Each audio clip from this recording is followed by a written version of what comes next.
Once upon a time, in a large forest, there lived a very furry bunny.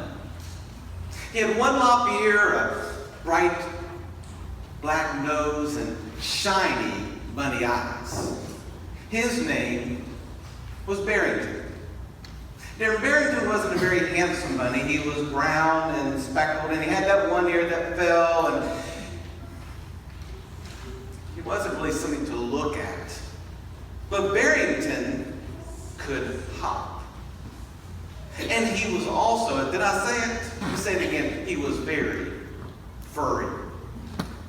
Now, in a way, bunnies love winter. You see, winter gives bunnies an opportunity to hop, hippity-hop around in the snow, and then to turn around and to look at their footprints that they made in the snow. And Barrington loved to have fun during the wintertime. But in another way, winter made Bunny Barrington very sad. You see, during winter, all of the animal families would gather together to celebrate Christmas. Now, Barrington could hop. Remember, he was very fun, furry, and warm. But as far as Barrington knew, he was the only bunny in the forest. When Christmas Eve finally came, Barrington did not feel very much like going home to that tiny home. So he decided he would go over to the clearing in the center of the forest and hop, hippity-hop around and have some fun. And that's what he did. Hop, hippity-hop. Barrington made the greatest footprints in the snow. Hop, hippity-hop. He would stop, cock his head, look around, and he amazed himself at the designs he made in the snow. Bunnies, he thought to himself pretty proudly, oh, bunnies can hop. And they are very warm too because they're very furry. But Barrington didn't really know this about all of the bunnies. Wasn't sure if it was true or not because since he had never met any other bunnies. Now, when it got too dark for Barrington to be able to see all the tracks that he was making, he decided that it was time to finally go home for Christmas Eve. And on his way home, he passed a large oak tree. And as he was passing it by, he heard this chattering up in the limbs. And so he looked up, and there were the squirrels and the squirrel family. They were all together, and what a marvelous time they all seemed to be having. And so Barrington yelled up into the trees, "Hello up there!" And down came the response, "Hello down there! Are you having a Christmas party?" "Oh, yes." Well, can I come?" "We don't know. What are you?" "Well, I'm Barrington. I'm a bunny." It was a little quiet for a second, and finally, from the top of the trees, it said, "Bunnies can't climb trees, so we don't know how you can come to our party." But Barrington, he said, "Well, I can hop, and I'm very warm and furry." And then the squirrel said, "Well, we don't know anything about hopping or about being warm and furry, but we know that if you're going to come to our Christmas party, you have to be able to climb the tree." "Okay," Barrington said. "Merry Christmas." "Merry Christmas," he heard from the leaves and the party that was going on with the squirrels. Well, the unfortunate bunny decided that since he couldn't go to their party, he might as well keep going home. And that's what he did. Until he got to the river. When he got to the river, he saw this beautiful house constructed of mud and twigs and limbs. And he was amazed at it. And he could hear singing from inside. "It's the beavers," he said. "They're having a Christmas party." "Hello in there," Barrington said. response? It's me! There was a long pause. And then this big silver head of a beaver broke through the surface. They said, "Hello, Barrington Bunny." And Barrington Bunny said, "Hello, Mr. Beaver. Can I come to your Christmas party?" And Mr. Beaver thought for a second. He looked over at Barrington and he looked at his house in the river. He says, "I suppose so. Do you know how to swim?" "No," Barrington said, "but I can hop. And I'm warm and very furry." Mr. Beaver said, "Well, I don't know anything about hopping or about being warm and furry, but I do know that in order to come to our Christmas party, you have to be able to swim." Barrington said, "Okay, Merry Christmas." "Merry Christmas," said Mr. Beaver as he popped underneath the water and went back to his party. Well, Barrington was pretty disappointed now. And by this point, the snow had already begun to fall on Christmas Eve. And Barrington was beginning to get cold. In fact, the snow was blowing so hard that those tiny bunny eyes that were so shiny during the day could barely see through the snowflakes to see which way to get home. Hop, hop, hippity hop, Barrington made his way back to his home. And he was almost there when he heard the exciting squeaking of the field mice just underneath the ground. It's a party, Barrington thought. It's a party. Suddenly he blurted out through all of his tears, "Hello, field mice! It's me, Barrington Bunny! Can I come to your Christmas party?" But at this point, the wind was blowing so fiercely, and Barrington was crying so hard that no one was able to hear him. And when Barrington didn't get a response, well, he just sat down right there in the snow. And he began to cry and cry. He cried until he just could not cry anymore. He felt so alone. When he couldn't cry anymore, he picked up that bunny foot and just started gnawing on it. But as much as he wanted to move, he couldn't. He did not move from where he was sitting there in the snow.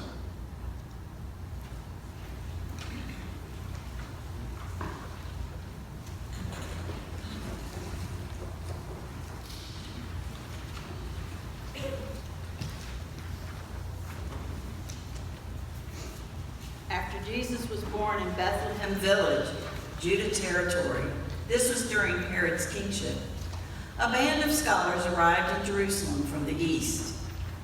They asked around, "Where can we find and pay homage to the newborn King of the Jews?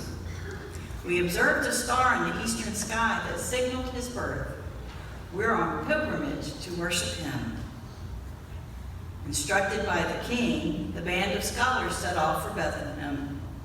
And then the star appeared again, and the same star they had seen in the eastern skies. It led them on until it hovered over the place of the child. They could hardly contain themselves. They were in the right place. They had arrived at the right time. They entered the house and saw the child in the arms of Mary, his mother. Overcome, they kneeled and worshiped him. And then they opened their luggage and presented gifts: gold, frankincense, myrrh. God's gift is real life, eternal life, delivered by Jesus, our Master.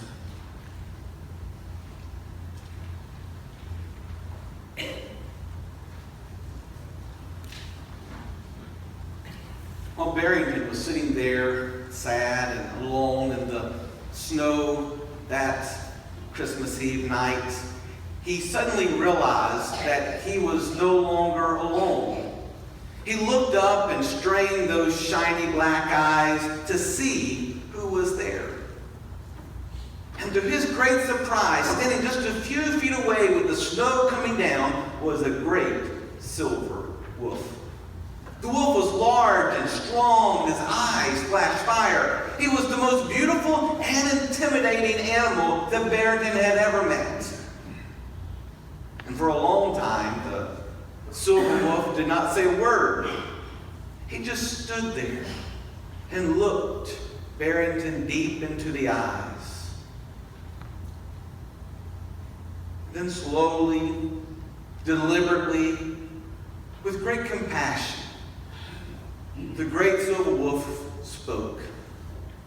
"Barrington," he said, "why are you sitting here in the snow all alone?" "Because it's Christmas Eve," Barrington said, "and I don't have any family, and bunnies are no good for anything."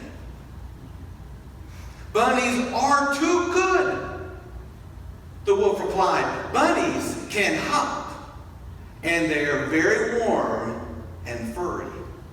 "But what good is that?" sniffled Barrington. "Well, it's good indeed," the wolf replied, "because it is a gift that is given to bunnies. A free gift with no strings attached. And every gift that is given to anyone is given for a reason. And one day, you will know why you have been given the gift of being able to hop and being warm and furry." "But it's Christmas," moaned Barrington, "and I'm all alone, and I don't have any family."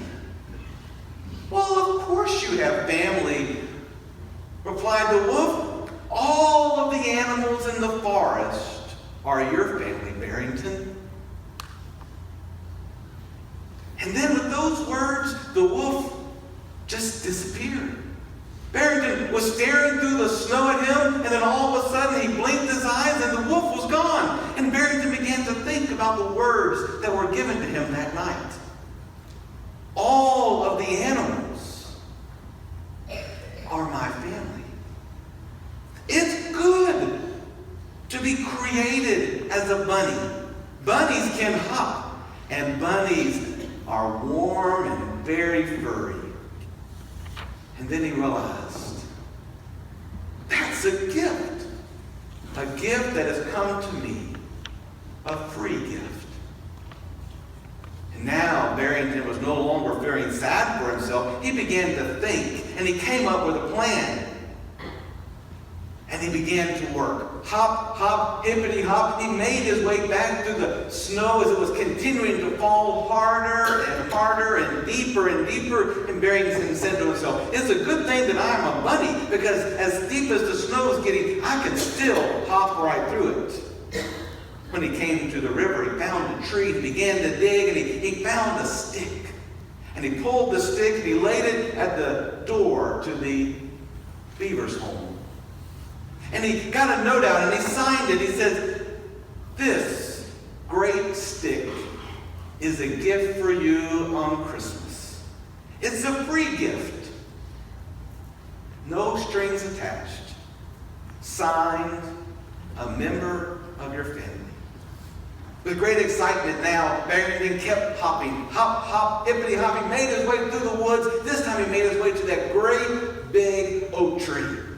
And he dug and dug through the snow as it kept getting deeper. And this time he found some dead leaves and some grass. And he pulled those out and he placed them beside the trunk of the tree. And he wrote this nice note that said, "This is a gift for your home. A free gift. No strings attached. Signed, a member of your family."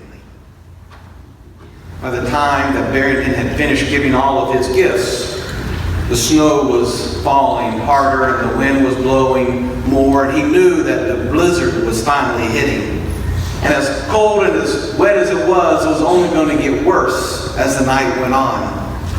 And so Barrington decided to finally head back to his home. Hop, hop, hippity hop, Barrington kept going through the snow, but soon even Barrington could barely see where to go, and he began to get lost. The wind was howling furiously, and it was finally getting cold enough for Barrington to notice. "It certainly is cold," Barrington said out loud. "Whew, it's a good thing that I am so furry, because I'm warm too, but if I don't get myself to my home quickly enough, I might just freeze." And right at that moment is when Barrington heard a noise. Squeak! Squeak! Squeak! He looked through the snow trying to see what it was. Squeak! Squeak! And then he saw it through the woods. It was a little baby field mouse. "Hello, little mouse," Barrington yelled as he began to hop his way over to the mouse. "Hello! Don't cry! I'll be right there." Hop, hop, hippity hop, Barrington made his way through the deeper and deeper snow. "I'm lost," sobbed the baby field mouse. "I'll never find my way home in this snow on this night, and I know I'm just going to freeze." "Oh, you won't freeze," said Barrington. "I'm a bunny, and bunnies are good. Bunnies are very furry and warm. So you stay right where you are, and I'll cover you." That's what Barrington did. Barrington lay right on top of that little field mouse, and he hugged him nice and tight. And then that tiny little fellow, surrounded by all that warm fur, well, he started crying for a little bit because he was still cold, but soon he was snug and warm, and he fell asleep. Barrington had only two thoughts on that long, cold night. First, he thought, it is good to be a bunny. Bunnies are warm and very, very furry. And then as he felt the heartbeat from the little fellow underneath him, Barrington thought to himself, all of the animals in the forest are my family. I have a family. The next morning, the field mice family found their little boy asleep in the snow, warm and snug, beneath the furry carcass of a dead bunny.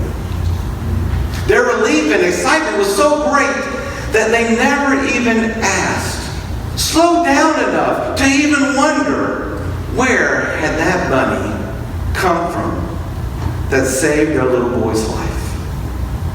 And as for the beavers and the squirrels, well, they still wonder what member of their family braved the howling wind of the blizzard on Christmas Eve to come and give them such wonderful gifts for their home. After the field mice left for their home, Barrington's frozen body simply lay in the snow. There was no sound except for the howling wind left over from the storm the night before. And no one anywhere in the forest noticed the great silver wolf who came to stand beside the brown, speckled, lop-eared bunny. But the wolf did come, and he stood there. He never said a word. He never moved all of Christmas Day until it was night. And then, as before, he disappeared into the forest.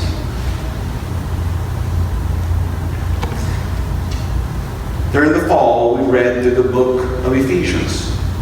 And there's this beautiful passage that I think helps us to understand the story of Barrington Bunny. Ephesians chapter 2, verse 8.